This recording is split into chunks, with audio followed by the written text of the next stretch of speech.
నమస్తే వదిన. Aunty aunty aunty aunty ఈ మాట విన్నప్పుడల్లా ఏదో లాగవుతుంది.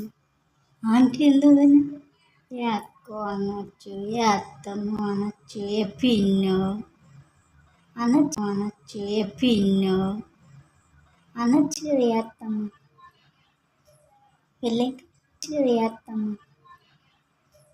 పెళ్ళైతే కదా ఏ అత్తమ్మ. పెళ్ళైతే ఆంటీగా 30+ అయితే ఆంటీగా. పాపు పిల్లలు ఉంటే ఆంటీగా. పెళ్ళి కాగానే ఆంటీగా. మంచిగా అక్క, చెల్లి, పిన్ని, చిన్నమ్మ, అత్తమ్మ అనొచ్చు కదా. నాకు ఈ ఆంటీ అనే మాట వింటే యాంటీవైరస్ వచ్చినట్టు అవుతుంది. నాకు ఈ ఆంటీ అనే మాట వింటే యాంటీవైరస్ వచ్చినట్టు అవుతుంది. నిజం. నేను ఎక్కడండి ఆంటీ నాకు అసలు